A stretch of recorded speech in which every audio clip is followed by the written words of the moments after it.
Shalom, selamat pagi untuk kita semua umat-umat Tuhan yang terkasih dan yang diberkati oleh Tuhan kita Yesus Kristus.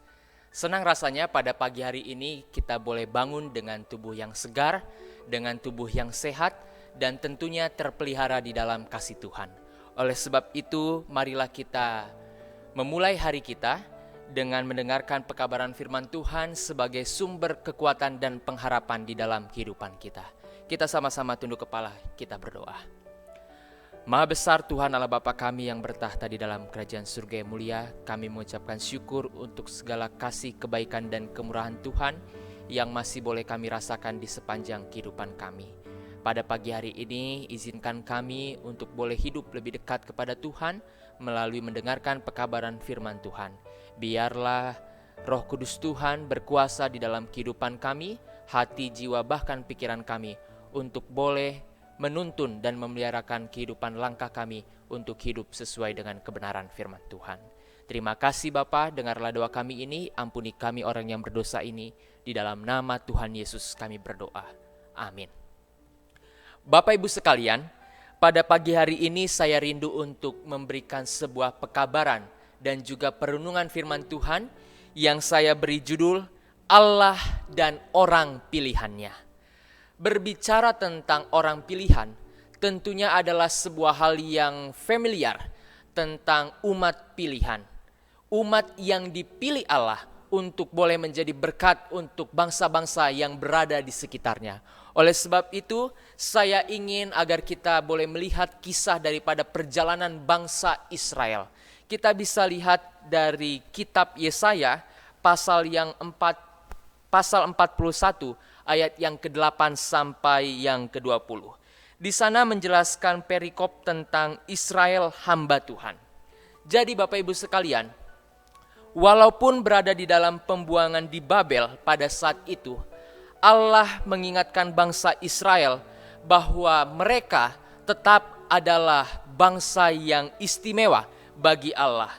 Keistimewaannya itu dijabarkan di dalam perikop ini. Di dalam perikop Yesaya pasal 41 ayat yang ke-8 sampai yang ke-20. Saya tidak akan mengulasnya panjang lebar, tetapi Bapak Ibu sekalian, saudara-saudari, boleh baca kembali setelah memperhatikan atau menonton video ini. Kasih Allah dinyatakan kepada Israel begitu besar sehingga menjadikan mereka sebagai bangsa pilihan Tuhan. Dan Allah berfirman, "Janganlah takut, sebab mereka mendapat berkat khusus dari Allah. Ada perlindungan bagi bangsa Israel, ada kemenangan, ada pertolongan, ada kekuatan, dan juga pemeliharaan yang Tuhan sediakan bagi bangsa Israel." Oleh sebab itu, masalah berat yang dialami bangsa Israel sewaktu mereka berada di pembuangan itu membuat mereka seolah-olah seakan-akan menganggap diri mereka tidak berharga. Tetapi Bapak Ibu sekalian, ketika mereka menganggap mereka tidak punya kekuatan apapun untuk keluar dari tekanan itu, hal itu jugalah yang diungkapkan Yesaya, yang digambarkan Yesaya melalui pasal ini, pasal 41, bahwa dikatakan, Yesaya menggambarkan Israel sebagai cacing dan ulat. Itu sebabnya kondisi itu pun dapat terjadi kepada kita. Tetapi bagi orang pilihan yang telah dipilih oleh Tuhan, pasti ada sesuatu hal yang luar biasa yang akan terjadi pada umat pilihan. Ketika kita melihat perjalanan bangsa Israel, meskipun bangsa ini adalah bangsa yang tegar tengkuk, yang selalu menolak ataupun selalu mendurhaka kepada Tuhan, tetapi kita bisa perhatikan bagaimana kasih Tuhan, bagaimana pemeliharaan Tuhan selalu diberikan bagi bangsa yang telah dipilih Tuhan untuk menjadi sebuah tujuan, yaitu menjadi berkat untuk orang lain. Saya akan menjelaskan beberapa hal di antaranya. Yang pertama, cinta Tuhan itu kekal. Sangat berbeda dari cinta manusia yang mudah berubah atau hilang. Dan itu menjadi pelajaran buat kita, bahwa yang pertama adalah kita tidak perlu khawatir. Tuhan tidak memedulikan kita pada masa yang sulit, kita nggak perlu khawatir akan hal tersebut. Karena Ia tetap mencintai dan akan tetap bersama dengan kita, sebagaimana Dia juga melindungi dan juga memelihara daripada bangsa Israel. Yang kedua, Tuhan akan memberikan kekuatan kepada orang yang dipilihnya. Dalam hubungan yang istimewa ini, Tuhan akan selalu memberikan kekuatan agar kita, orang pilihannya, bisa menang atas segala pencobaan, sekaligus menjadi kesaksian cinta Tuhan atas kita.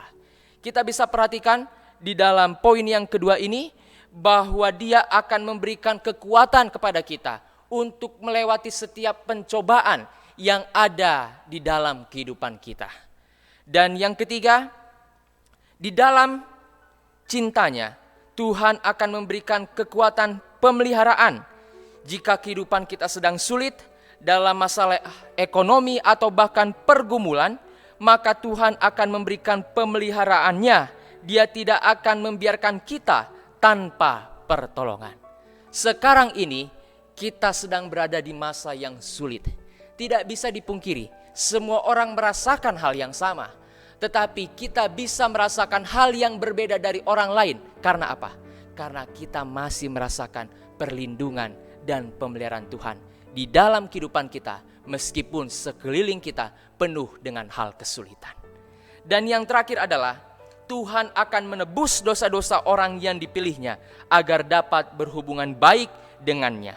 Hal ini karena Allah yang Maha Kudus membenci dosa dan hanya berkenan kepada orang-orang yang telah dikuduskan. Bapak Ibu sekalian, pelajaran daripada kisah perjalanan bangsa Israel yang dicatatkan di dalam Yesaya pasal 41.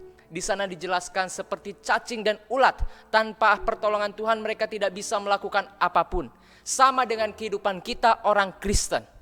Hidup kita berarti, hidup kita bisa melakukan dan bisa merasakan sesuatu itu karena ada penyertaan dan perlindungan Tuhan di dalam kehidupan kita.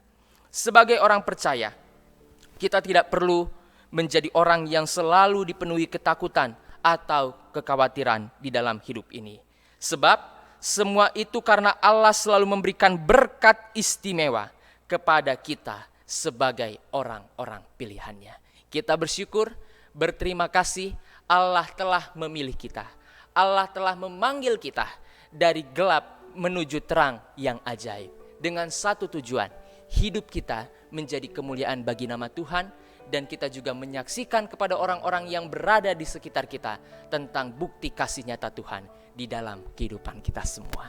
Inilah yang boleh menjadi pekabaran firman Tuhan, renungan singkat pada pagi hari ini. Terima kasih, Tuhan Yesus memberkati kita semuanya. Amin.